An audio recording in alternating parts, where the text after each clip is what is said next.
All right, everyone, how are you doing? It's Ray Perez, global branding expert, and welcome to another episode of today's Premier Experts podcast.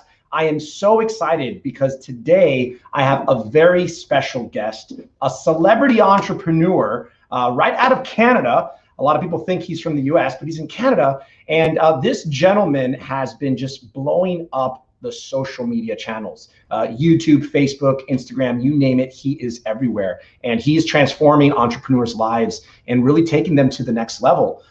He's been featured on Fox, Business News, MSNBC, CBS, Forbes, Inc., Entrepreneur, and Business Insider. He's been everywhere. In addition to his social media presence, he's the founder of the Dan Lok organization, as well as closers.com, copywriters.com, and scalepayapp.com, highticketclosers.com, selltoscale.com, and salescalls.com. He is known as the best closer out there, and he teaches that for other entrepreneurs, because one thing that I can tell you, that if you do not have the skill set to close sales, then your business is bust. So ladies and gentlemen, welcome to the Today's Premier Experts podcast. My special guest, Mr. Dan Lok. How you doing, Dan? Thank you, Ray. I am looking forward to drop some bombs, knowledge bombs for your audience.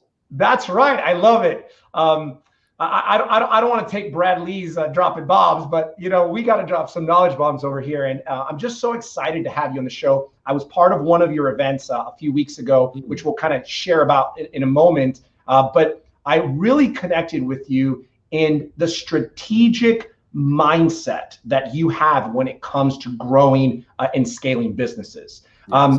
So before we get into that, I kind of just want you to give me a little background, Dan, about how you got started and where you've come from and how you got to the place you are in your life right now.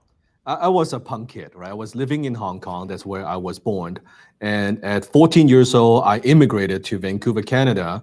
And shortly after that, at 16, my mom and dad got divorced.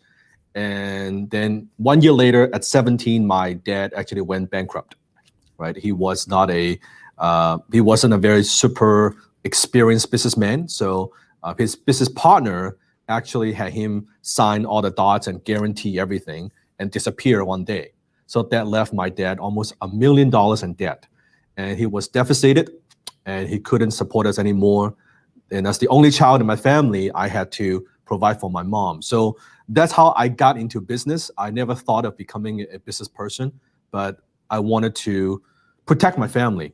I learned self-reliance. And from then on, I kind of got the entrepreneurial bug. I'm sure a lot of listeners could relate that, okay, you know what? I'm going to be my own boss. I'm going to take control of my own destiny. And I did that.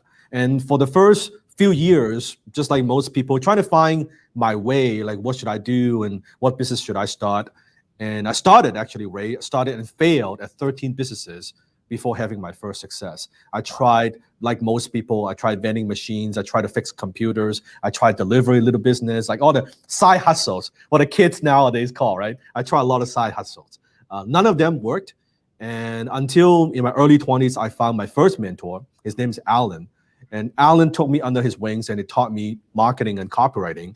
And after 1 year of working with him, kind of as almost like a volunteer, and I started my own one-man advertising agency. And that's my first success, you could say, right, as a young guy. And from there, from copywriting, then I got into the marketing back in the days, very early on.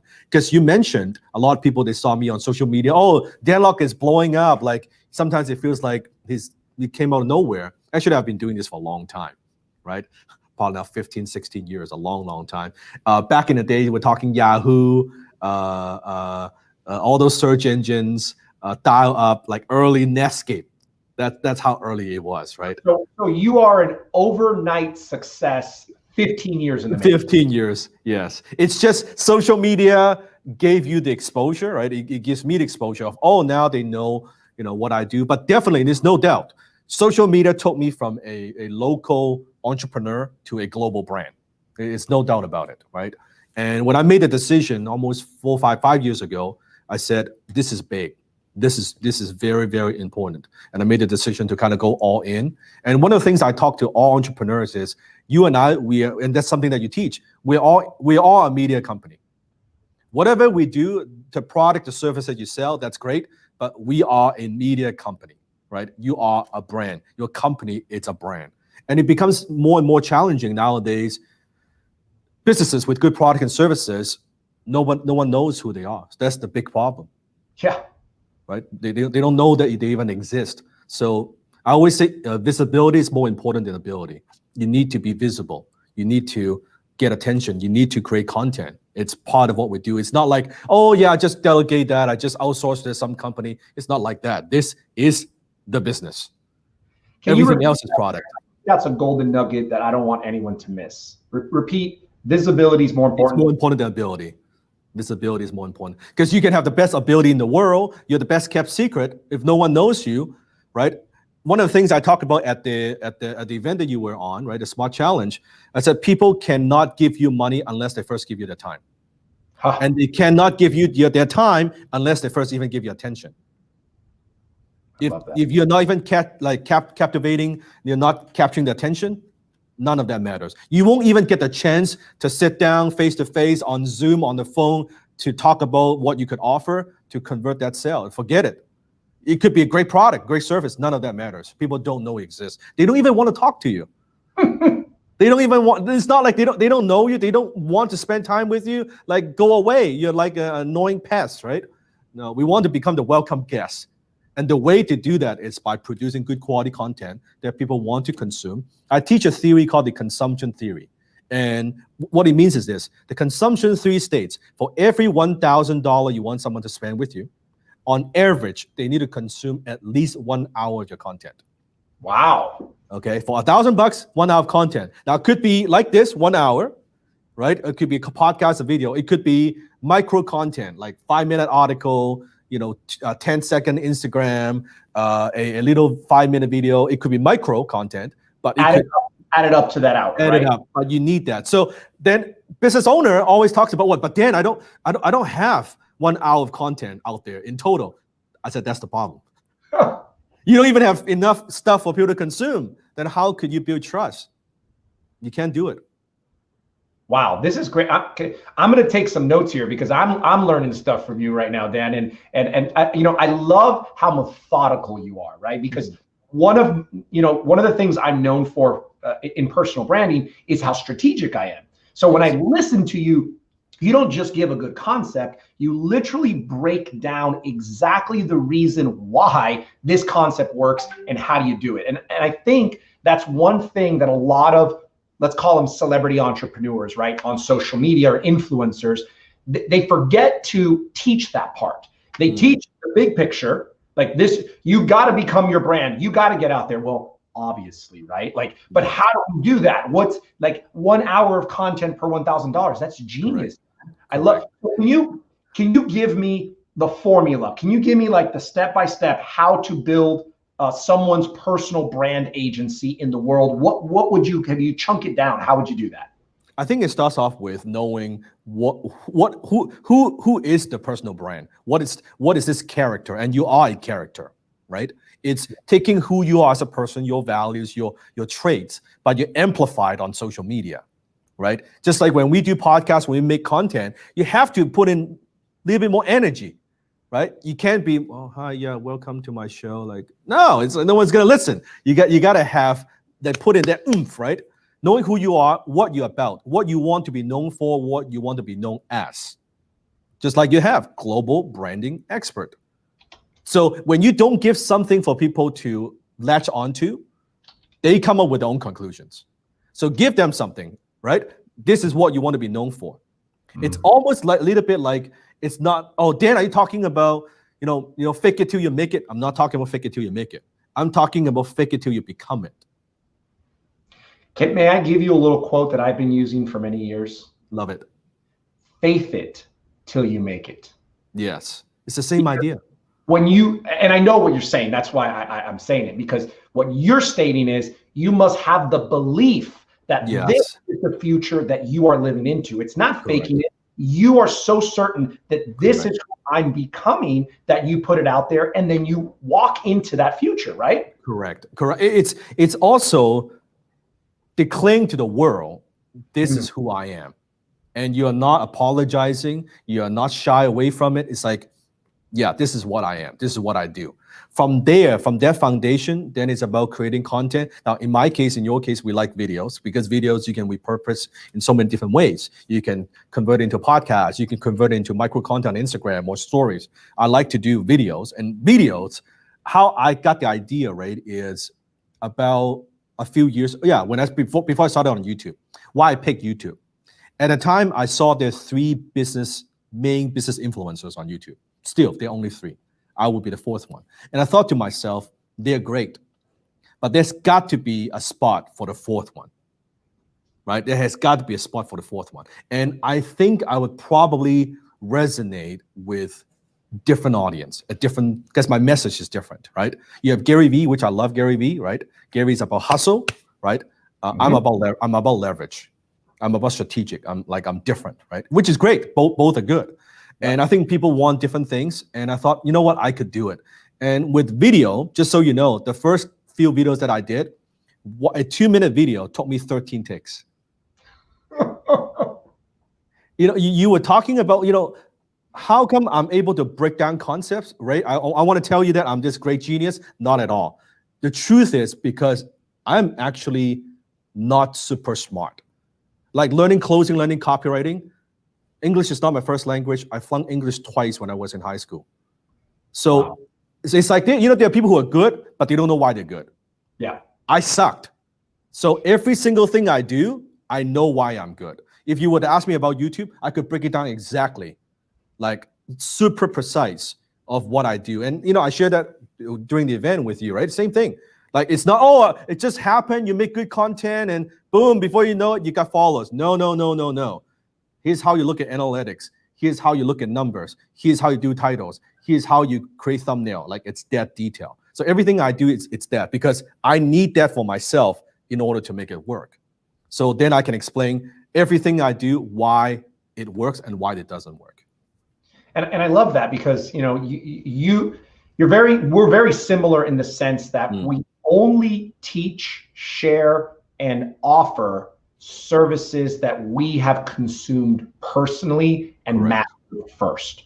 And I believe truly that when you do that, you're always going to have success and you're always going to have raving fans, because you're not, there's a lot of people out there that sell things that they don't actually practice or preach themselves. And I personally have a problem with that, right? Yes. So we were part of the SMART Challenge with you, and we're going to share about that for everyone that's listening. We're going to share about that SMART Challenge and give you an opportunity to participate with Dan. But he shares the exactly what I do, exactly bit by bit what I do.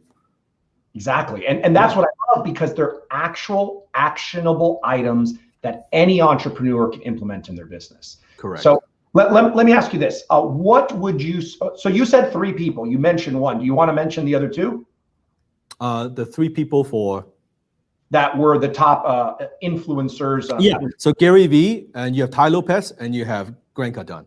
Perfect. So then I didn't ask you this, and I didn't know it, but those were my 3 in my head too. Yep. So we've solidified, and I will say you are number 4, definitely. Yeah, I appreciate it. Absolutely, my friend. And it's not a competition, because it's like someone likes vegetables, someone likes seafood, someone likes, different audience likes different things, right? Correct. Yeah, it's a different flavor, different taste, and you can like more than one, right? Yeah, and you notice in not one single video you'll see that I talk badly about any one of them. I respect all of them. I respect what they do. Of course. Even though you're my favorite. I appreciate that. But I just feel so connected to you, right? Because like you said, you're a different flavor. You do things differently. I'm a marketer. I'm strategic. I'm about branding and learning what I'm doing, not just doing it. So I just feel super connected to you, right? And that's why I wanted to come show, and I wanted to open you up to my audience, because I was like, man, this guy's very, very sharp. And what you are teaching in your program, specifically the SMART Challenge, is transformational for entrepreneurs. If they just get half the concepts, not even a third of the concepts, tremendous growth in their business. Yes, and it's just, and I share that, and the SMART is actually an acronym. If you want to, we can go into it. But it's the Business 3.0 that this is what I'm doing, that I've done to pivot. And I just share because I have so many entrepreneurs who follow me on social media. What do you do? How do you do it? How do you see the COVID-19? Like, Dan, like, what are some of the things you do? So instead of doing that one-on-one, like, make videos. Okay, let me just do 5 days, 2-3 hours each day. Let me share with you what I do, right? And like a ridiculously low price, like for $50, whatever it might be, right? It's like from that perspective and say, this is what I do. And people can say, oh, okay. And it's not this is what I think you should do. This is what I do. That's the difference. There's every single thing I teach. Huge difference there. Yeah. Not this is what you should do. This is what I do. And you can choose to follow my lead if you want to follow what I've achieved. Yeah. So I'm not going to talk about, oh, you should do social media. You should use social media to grow your business. If I have not used social media to grow my business, and I have tremendously, right? Because that's what I do. I won't talk about, oh, you should make video, and I don't make videos. That doesn't make sense. So let's talk about that for just a moment. Let's talk about the use, the growth, and the leverage, like you say, of social media. Can you kind of share what's your perspective on that? I think, first of all, I would be the first one to tell you I do not like social media. And people find that shocking, right? I do not like social media. It's like if you've watched Social Dilemma on Netflix, you will like social media less as well. You will know the amount of power that Facebook and Google has on people, on data. Yeah. But at the same time, it's like you cannot ignore it because that's the game as a smart entrepreneur, right? As an intelligent entrepreneur. So I cannot ignore it, but I'm not doing it as, I think a lot of entrepreneurs, they go in without strategies. They go in, oh, let me get some likes. Let me get a lot of followers. Why are you doing it? I don't know. That's what the right thing to do. No, forget that. What is your plan? What's the strategy, right? What are you building here? So everything I do, it's super strategic. By the way, all these things I do, you notice what I share in SMART, I do not share on social media. Yep. You notice that, right? It's like it takes you behind the curtain and say, hey, Ray, these are things I'm working on, right? And then there's another layer of how I'm structuring my company, how I'm positioning different things for the next 3, 4, 5, 10 years. By the way, I think in 10 years term. I don't think in 1 year's term. I think about what I'm doing for setting up for like 10 years. Wow. And I always, when I started on YouTube, some people say to me, oh, it's too late, Dan. You've got the people, they already corner the attention. It's too late. I tell them, you know what? I got time. I said, I will devote 10 years to this. Wow. Most people won't. And look at the results. And just 4 or 5 years. What was the time frame from when you made the conscious decision, I'm going this direction, I'm going after the top 3, I want to be 4. What was your time frame? So let's say take YouTube, because the other platform, YouTube is the main one, right? Yeah. So it took me from 0 to 1,000 subscribers, it took me 18 months. 18 months. 18 months, from 0 to 1,000 subs on YouTube. From 1,000 to 10,000 subs, it took me another 8 months. So 18 times 8 months to get to 0 to 10,000. From 10,000, because now I figure out a few things. From 10,000 to 100,000, it took me 1 year. Wow. From 100,000 to 1 million, it took me 1 more year. So in 2 years, I've 100x the subs. And forget out the other platform. I'm just talking YouTube. Just YouTube. So just YouTube. Now, most people, I tried it for 12 months, forget it, this doesn't work. But the growth comes from really the second and third, fourth year, right? And now we are, as we're recording this, over 3 million subs. Wow. Right? And my goal is 10 million, it's 15 million, right? Jeez. And by the way, I notice every time I hit that milestone, how much my business has grown. It's like you would see this. There's a direct correlation between. You would see that because people give you attention, they give you the time, and it's not. I'll share something with you I don't share on any other podcast. Just for you, seriously. People think that I'm not in the business what people think the business that I'm in. They think, oh, Dan, you're a sales trainer. I'm not a sales trainer. Like a lot of them, I'm not a sales trainer. right? Oh, I teach copywriting. You're a copywriter. I'm not a copywriter. That's not what I do, right? That's just a product brand that I have. It's not what I do. That's not my. So it's like a lot of people, they think, oh, it's, and in which I'm flattering when you introduce me, I'm the best closer. I'm not the best closer. I do not think I'm the best, greatest closer on the planet, things like that. I have trained my students. In fact, just before I come down for the studio to record, I was looking at the numbers. I'll share the numbers with you. My students that I've trained within my closing program, since September 2019 till today, just like this, not even a year, right? A year-ish. How much sales they have closed with what I taught them, because they have to submit their form, all document, by the way, to win the awards that we give to them. Oh, wow. $840 million sales that they have closed. 840 million. Wow.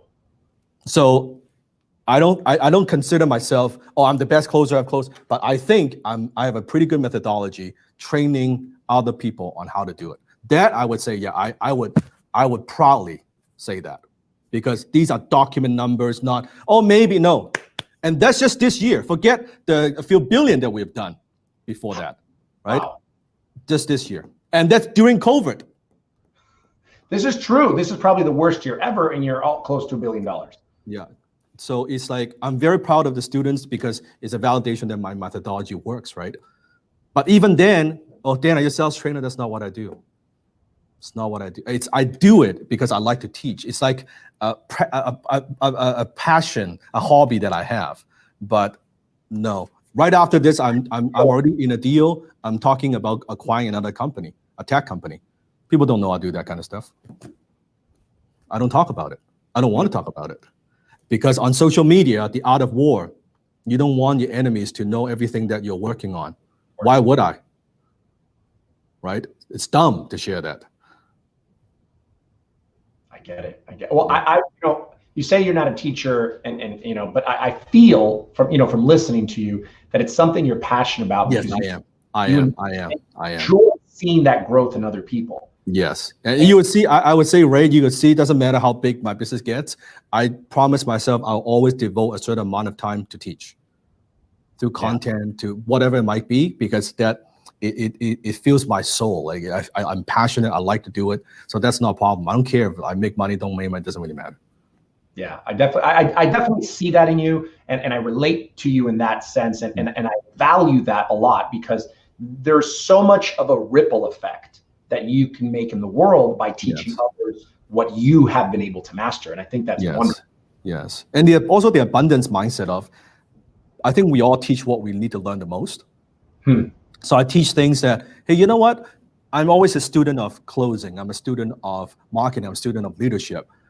By teaching it, it makes me better, right? Because now I need to break down the concepts, have a deeper understanding of the concepts so other people would get it. It's one thing that I'm good. How can I make other people good? To make other people good, I need to simplify it, and that makes me better. So it's a great back and forth, and I enjoy doing that. So it's not a.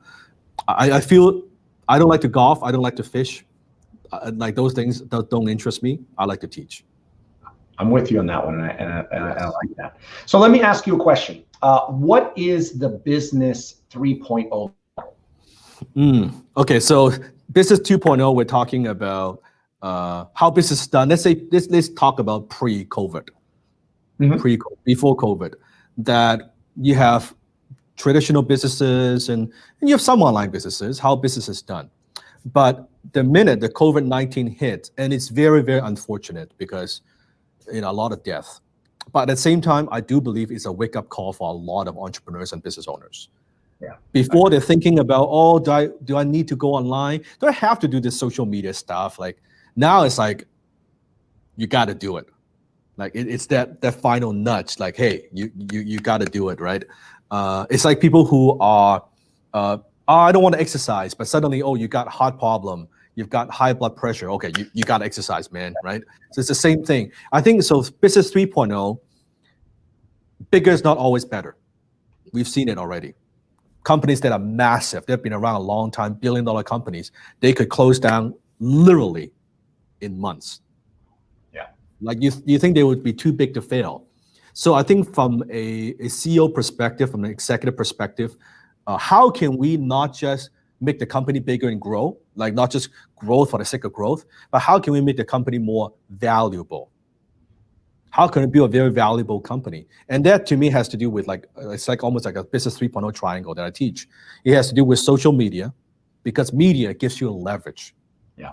Just like here, what you shared with me, Ray, as we're doing this, we're broadcasting on where?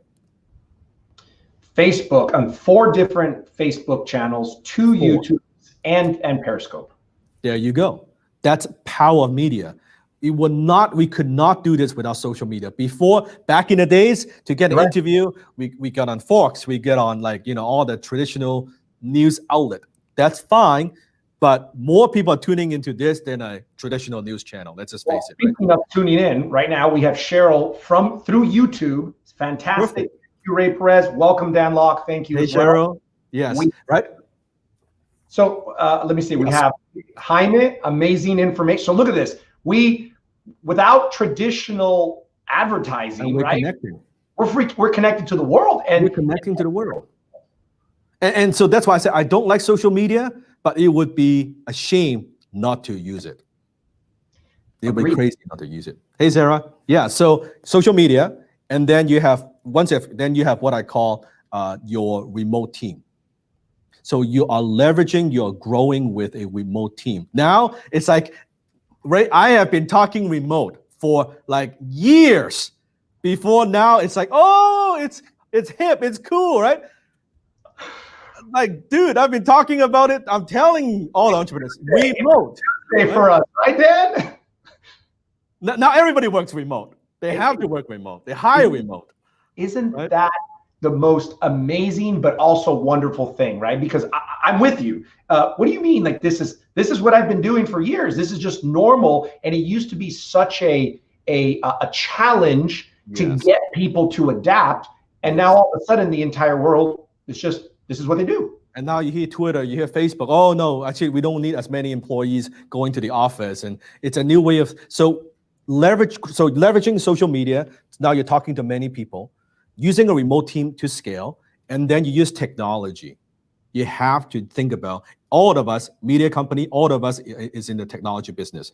And technology, I don't mean like just high tech or AI or machine learning, which is all cool. I'm simply talking about a more efficient way of doing things. Yes. Right? So this is great. Just like this software here helps us to broadcast. That's a piece of technology that helps us to broadcast our message or story more efficiently. This is beautiful. What? And before, like Ray, to build this from scratch, we got to custom code it. We got to build it. We got to hire engineers. We got to hire programmers. No, now you pay a small monthly fee for like really next to nothing, and now you can have this technology working for you. Yeah. Why are we not doing that? So that's business 3.0. Using technology, using remote team, and using social media, being nimble, being flexible, being more valuable as a company. I'm not just talking about revenue, and I'm not even talking about profit. I am talking about building your business in such a way. Let me ask you a question. Twitter or New York Times, which is more valuable? Which company is more valuable? Twitter. Yeah. New York Times has been around a long time. It's a very credible brand. It's a very prestigious brand. Yeah. But Twitter, it's a much, much, much, much more valuable company. Why? Look at all three. Technology, right? Remote team now, of course, and also social media. Yeah. So it's thinking business in a different way. So I'll show you a quick example to make this concrete. So instead of thinking about, I'm going to open a restaurant. And I was sharing this a few months ago. I said, a new breed of restaurant will be born. Now they call them ghost kitchens. The only purpose of that restaurant is not for dining, strictly to supply and through all the Uber, Dashdoor, Uber Eat, it's to tap into the network of delivery. No dining, no waiter, no waitress. Wow. Those restaurants, I was watching the news the other day, they are booming. They are booming. So instead of going back and say, when would this go back to normal again? Screw normal. Or when would things like open? No, this business model is dead. This is the new normal, right? I mean, I believe it. It's now, okay, this is the new model. So do I need as much square footage? Do I need that prime location? No, I actually don't need it. Do I need that many people? No, actually, no. What I do need is a very efficient way of cooking the food and delivering it quick. And how can I do this 24/7? Every single day with minimum staff, with technology. Now it's a different set of questions than, oh, how can I make this a little bit better? Or how can I when can we open again? No. It's a different thing. So I think one of the most powerful we could all ask ourselves is this: is what you're doing right now, is this business going to be around 10 years from now? Is this still going to be relevant 10 years from now? Yeah. For most of us, the answer is no. For most of us, the answer is no. So then we got to think about the business that we're in, the business that we need to be in. And chances are the business that you are in is holding you back from the business that you should be in. Wow. Right? It's hard. I know it's hard. But as an entrepreneur, it's our responsibility to see further. That's why I said don't think about 1 year. Don't think about, oh, COVID, next year, vaccine comes, everything back to normal. No. Thinking about, we're going to be living with this virus for the next 5-10 years. Yeah. What would that look like? And you share with me, Ray, before you had this massive studio office, like, nope, I'm going to do it from home. I'm going to get the penthouse. I'm going to turn one of the den. See, that's business 3.0. Not, I hope next year we can go back and everything back to normal and everything will be. No, no, I'm not going to do that. I'm going to do it this way because it's more efficient. Actually costs less. It does. You're absolutely right. And we can get more benefits and we can serve more people. There you go. So it has nothing to do with that. With technology and remote team and social media, it is no longer, it's about labor. It's about how much effort I put in. It's not about that. Your input doesn't equal your output. It's having the right business model, having the right structure, serve the right market. That is infinitely more important than how to do what you do a little bit better. It's not about how I do. It's not about that. So those of you that are listening, you want to consider moving into business 3.0, taking that triangle of success, social media, technology, and technology. And let me correct me if I'm wrong. This is something that you go into depth during the Smart Challenge, correct? Correct. And which is 5 days, and we go live just like this, and we go through probably 2-3 hours each day, and with 5 consecutive days. And I've done the first one, which you were on, and we're doing our next one in just a month or two. And it's just for my way. We do it live. It's not a recording, just like this. And I answer any questions entrepreneurs have on the spot. Right. So if people want to get registered, it's thesmartchallenge.com. Thesmartchallenge.com. That's correct. And the next one's coming up within a month or so? Yeah, within a month. October, yes. Okay, so if you're tuning in now, if you're listening later, thesmartchallenge.com is where you want to go. 5 days. 5 days. Consecutive 5 days. And it's content that's building up, and you get time to speak to Dan, ask him questions in the chat live, and you're connected with thousands of other entrepreneurs from all over the world, right? Yes. And Ray, was that intense? Was it good? Oh, it was amazing. I mean, again, that's where I connected with you on such a level of like, wow, such a strategic mind that you operate off of. And I feel that this is so beneficial to entrepreneurs because that's what they need. They don't need just concepts. They need the strategies, how to implement to be able to generate those concepts for themselves. I'll share with you, I believe there are different levels of what I call strategic thinking. Since we're talking about strategic, I think this may be useful for any of our entrepreneurs that are watching and listening to this. So at the lowest level, you have what I call gimmicks. Okay. And I'll give you a perfect example. Think about back in the days. Remember the CD? Do you remember CD? Right. Yeah. Okay. So CD is those things you put in the CD player and listen to music. I think a lot of young kids would not know what we're talking about. Yeah, they don't know. And I won't even although I don't even want to go into cassette tapes, but let's talk about CDs. So let's say I package the CD in bright yellow, like to get more attention on the shelf back in the days in the store, that's a gimmick, right? It's a gimmick.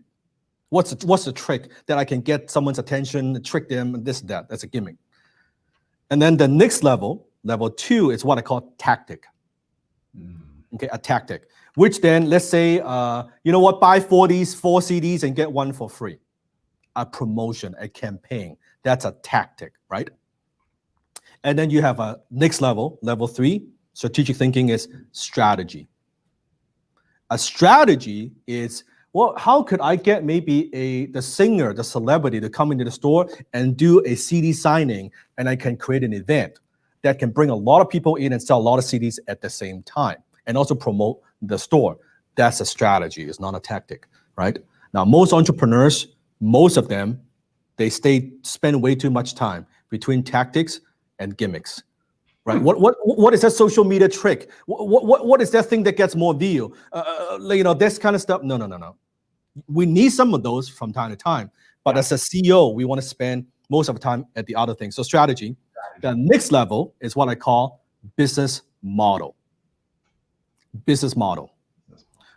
Business model is, oh, you know what? Instead of selling CD, can we actually digitize it and sell MP3 instead? It's the same thing, but it's a different business model. I'm not selling a physical thing. I'm selling a digital product now, right? That's a business model change. And then the highest level is what I call a game changer. What is a game changer? iTunes.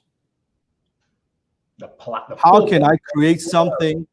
I'm still in the music business, but Steve Jobs came up with, how could I have thousands of songs on one single device? And how can I be the platform, be the toll booth for all these music companies? So every single one who buys a song, he gets paid. That's a game changer. That's not a gimmick. Right? So then you have to ask yourself, are you spending a majority of your time thinking, operating from game changer business model, or are you spending a lot of time on tactics and gimmicks? Yeah. Most of the content you see out there, YouTube, blog, podcast, most of the time, tactics and gimmicks, some strategies. Very few people talk about game changer and business model.